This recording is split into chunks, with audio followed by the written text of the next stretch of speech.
Hello दोस्तों। एक बात तो हम सभी को पता होना चाहिए कि किसी भी कॉम्पिटिटिव एग्जाम में बैठने से पहले हमें उसके संपूर्ण सिलेबस को जानना बहुत ही जरूरी होता है। तो आज हम यूपीएससी सिविल सर्विसेज के एक इम्पोर्टेंट सब्जेक्ट इंडियन इकोनॉमी के कंप्लीट प्रीलिम्स प्लस मेंस के सिलेबस की बात करेंगे। साथ ही साथ कुछ एनालिसिस भी दिखाएंगे कि प्रीलिम्स और मेंस में कितने मार्क्स के कितने क्वेश्चन पूछे जाते हैं। तो पहले मैंने आपको बताया था एक वीडियो में कि जो यूपीएससी प्रीलिम्स के लिए मेंशन करता है, ये दोनों प्रीलिम्स के सिलेबस हैं। और ये जो मेंशन करती है इकोनॉमिक्स के बारे में, ये है economic and social development, sustainable development, poverty, inclusion, demographics, social sectors, initiative etcetera. और साथ ही साथ मैं आपको बता दूं कि यूपीएससी इंडियन इकोनॉमी में से जीएस पेपर थर्ड मेंस में भी पूछती है। यहाँ पे मेंशन किया गया है Indian economy and issues relating to planning, mobilisation, resources, growth, development and employment dot dot. तो आगे मैं बात करता हूँ कि यूपीएससी का कंप्लीट सिलेबस खासकर जीएस पेपर 3 के लिए। पहले तो मैं आपको पूरी टेबल दिखा दे रहा हूँ यूपीएससी कंप्लीट सिलेबस की।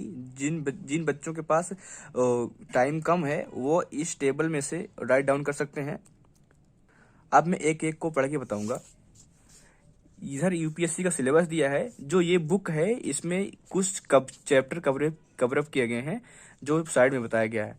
तो पहला चीज है Indian economy and issues relating to planning, mobilisation of resources, growth, development and employment.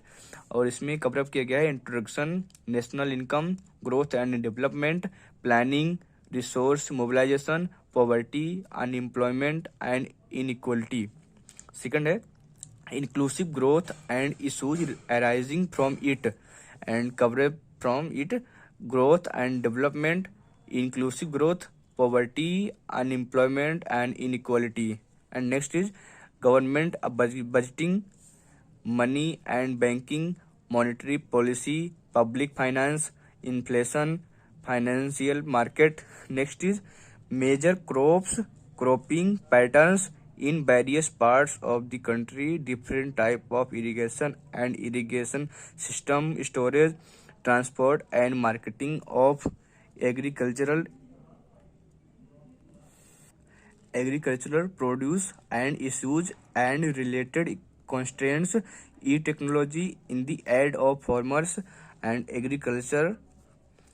Next is issues related to direct and indirect farm subsidies and minimum support price, public distribution system, objectives, functioning, limitations, revamping, issues of buffer stock and food security, technology, missions, economics of animal rearing and cover up it, agriculture, farm subsidies and food security.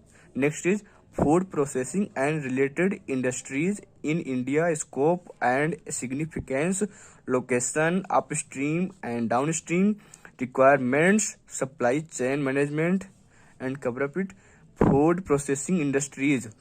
Next is land reforms in India and cover up in this and land reforms.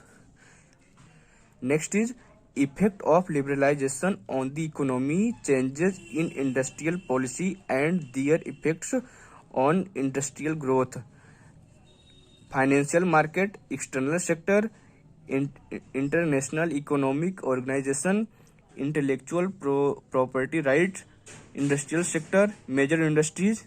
And next is infrastructure, energy, ports, roads, airports, railways, etc.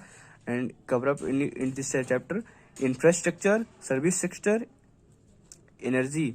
Next is investment models, plannings. और दोस्तों मैं साथ ही साथ ये बता दूं कि जो मेंस में ट्रेंड्स है इस चैप्टर का, पहले तो मैं आपको टेबल दिखा देता हूँ, फिर मैं एक एक करके समझा रहा हूँ।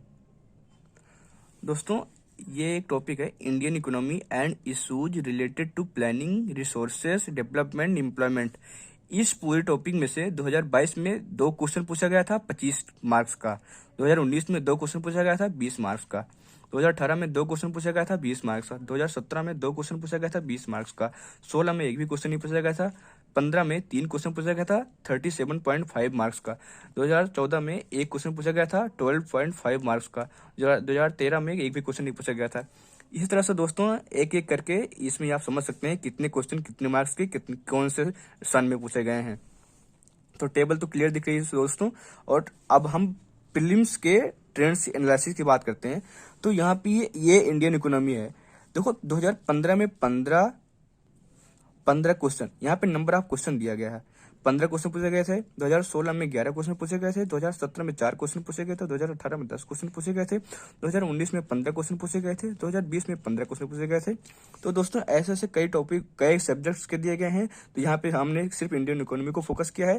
दोस्तों एक चीज मैं बता दूं, यहाँ पे नंबर ऑफ क्वेश्चन दिया गया था और यहाँ पे नंबर ऑफ क्वेश्चन मार्क्स दिया गया था कि कितने क्वेश्चन कितने मार्क्स के पूछे गए हैं। और यहाँ पे दोस्त ग्राफ दिया गया है। तो ग्राफ में आप देख सकते हैं सबसे कम मार्क्स इधर ईयर दिया गया है, इधर नंबर ऑफ क्वेश्चन दिया गया है। तो नंबर ऑफ क्वेश्चन सबसे ज्यादा 2015 में है, 2019 में है, 2020 में है, सबसे कम 2017 में है।